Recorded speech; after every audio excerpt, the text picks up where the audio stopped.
پنجاب کی مائیں بہنیں بیٹیاں کسی سے کم نہیں، جو چاہیں حاصل کر سکتی ہیں۔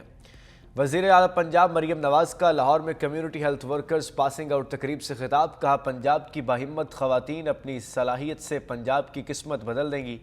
25,000 کمیونٹی ہیلتھ انسپیکٹر نکلیں گی تو بیماریاں دور بھاگ جائیں گی۔ میڈیکل فیلڈ میں اپنا کردار ادا کر کے پنجاب کا سر بلند کریں گی۔ کمیونٹی ہیلتھ انسپیکٹر کی شکل میں حکومت عوام کے دروازے پر جائے گی۔ مریم نواز کا کمیونٹی ہیلتھ انسپیکٹرز کی تنخواہیں بڑھانے کا وعدہ۔ آئی ایم ایف کے سٹرکچرل بینچ مارک کی روشنی میں حکومت نے آئندہ بجٹ کی تیاری شروع کر دی۔ ذرائع کے مطابق بجٹ میں سپر ٹیکس پالیسی ریٹ، بجلی کے نرخوں میں کمی پر غور، بے روزگاری اور غربت میں کمی کے اقدامات پر بھی زیر تجویز۔ وزارت خزانہ نے معاشی گروتھ اور سرمایہ کاری کے فروغ کو ترجیحات میں شامل کر دیا۔ حکومت کی آئی ایم ایف کے قرض پروگرام میں ریلیف اور سٹرکچر میں تبدیلی کے لیے بھی ورکنگ جاری۔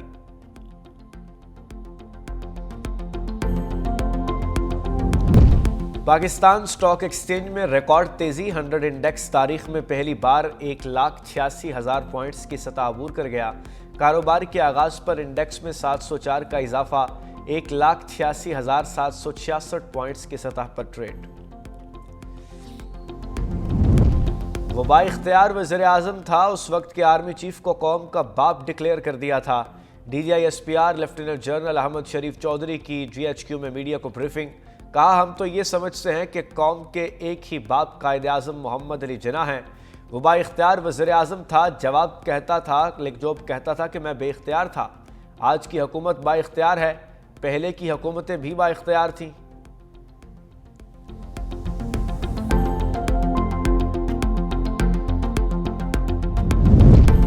بانی پی ٹی آئی اور بشرا بی بی کی اڈیالہ جیل میں ملاقات گزشتہ روز اڈیالہ جیل میں کرائی گئی۔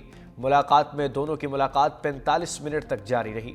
ملاقات دونوں نے ایک دوسرے کا حال احوال پوچھا۔ بشرا بی بی کے وکیل کی جانب سے بھیجا گیا ضروری سامان بھی جیل انتظامیہ نے وصول کیا۔ کمبل، گرم کپڑے، میوہ جات، کھجوریں اور دیگر اشیاء شامل تھیں۔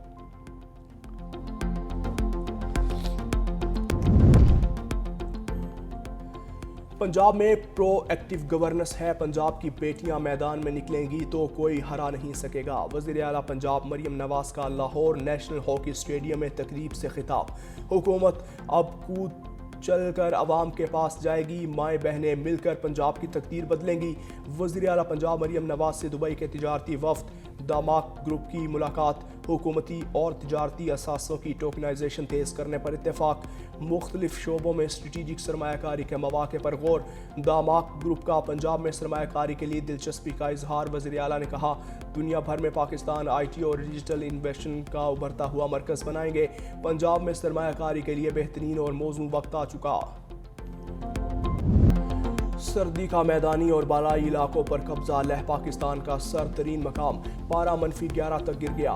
زیارت -9، استور -8 کا لات اور کالا -7، سکردو -6 ریکارڈ۔ کوئٹہ اور نتیا گلی میں پارہ -4 سینٹی گریڈ رہا۔ اسلام آباد 1، پشاور 5، لاہور 6، کراچی میں درجہ حرارت 13 ڈگری ریکارڈ۔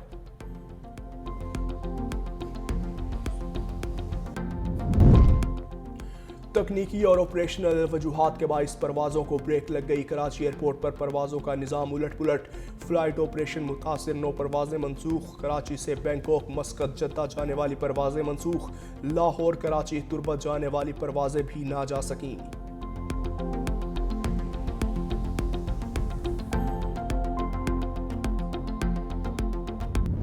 کراچی میں آوارہ کتوں کے بہتات سے مسائل بڑھ گئے۔ 5 روز میں 1000 سے زائد افراد کو کتوں کے کاٹ لیا۔ انڈس اسپتال میں 300، جناح اسپتال میں 400 اور سول اسپتال میں 350 کیسز رپورٹ ہوئے۔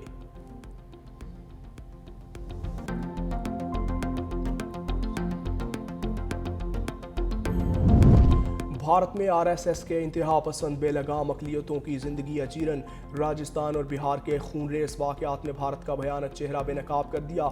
دی ہندوستان گزٹ نے انتہا پسند مودی کے نام نہاد سیکولر بھارت کی کلئی کھول دی۔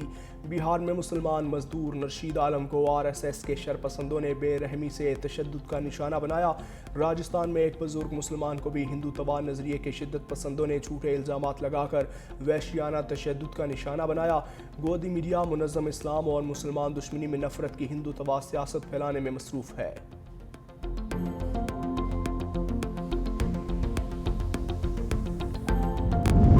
نیپال میں ہندو انتہا پسندوں کی جانب سے مسجد کی بے حرمتی کے بعد حالات بے قابو۔ نیپال اور بھارت کے سرحد کے قریب واقع شہر برگنج میں مسجد میں توڑ پھوڑ، لوٹ مار اور مسلمانوں کی املاک پر حملوں کے بعد شدید تناؤ پیدا ہوا، جس پر مشتعل عوام سڑکوں پر نکل آئے۔ صورتحال بگڑنے نے حکام نے دارالحکومت کھٹمنڈو سے 130 کلومیٹر جنوب میں واقع اس سرحدی شہر میں کرفیو نافذ کر دیا، جس کے تحت عوامی اجتماعات پر پابندی عائد کر دی گئی، جبکہ خلاف ورزی پر سیکیورٹی فورسز کو فائرنگ کے اختیارات بھی دیے گئے۔ مقامی شہریوں کا کہنا ہے کہ سرحدی علاقوں میں انتہا پسند عناصر کو سرحد پار سے ملنے والی حمایت کو نظر انداز نہیں کیا جا سکتا، جس سے اقلیتی برادری میں شدید غم اور غصہ پایا جا رہا ہے۔ افغان طالبان رجیم نے قانون اور انسانی اصولوں کی دھجیاں اڑا دیں، جابرانہ اور عوام دشمن کارروائیاں جاری۔ صوبہ غزنی میں ٹرانسپورٹ ٹرمینل کے بہانے کسانوں کی زمینوں پر زبردستی قبضہ کر لیا، متاثرین کی دہائیاں، کہا یہ زمینیں صدیوں سے ان کی ملکیت رہی ہیں، زمینوں پر قبضہ ناانصافی ہے۔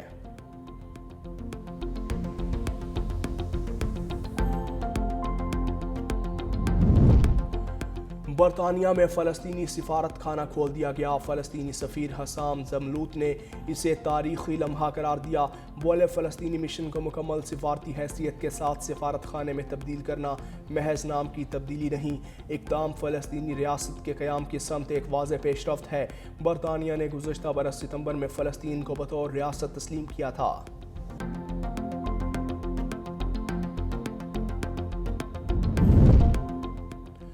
آذربائیجان کا غزہ امن مشن میں فوج بھیجنے سے صاف انکار۔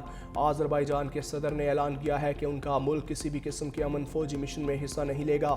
ٹرمپ انتظامیہ سے غزہ میں امن فورس کی کارروائی سے متعلق 20 سے زائد سوالات پر رابطہ کیا گیا۔ اپنے ملک کے باہر کسی بھی فوجی کارروائی میں حصہ لینے پر غور نہیں کر رہے۔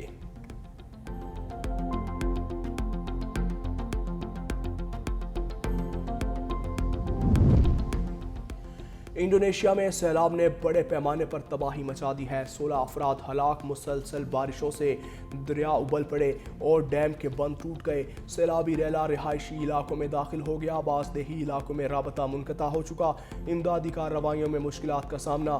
حکام کا کہنا ہے کہ سیلاب سے سینکڑوں رہائشی مکانات، سرکاری عمارتیں، اسکول اور بنیادی ڈھانچہ بری طرح متاثر ہوا۔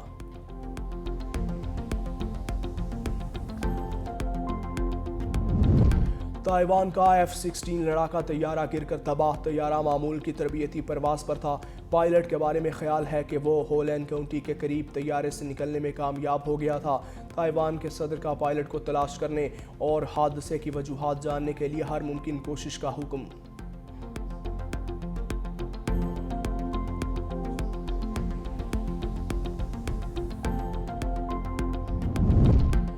افغانستان میں سونے کی کان پر خونی تنازعہ، 6 افراد جاں بحق، صوبہ تخار کے ضلع چا آب میں رہائشیوں اور طالبان رجیم سے منسلک کانکن کمپنی کے کارکنان میں جھڑپیں ہوئیں، دونوں جانب سے ایک دوسرے پر پتھراؤ اور فائرنگ کی گئی، کئی گاڑیوں کو آگ بھی لگا دی گئی۔ مقامی افراد نے کانکن کمپنی پر پانی کے ذرائع تباہ ہونے کے اور ہراسانی کے الزامات عائد کیے۔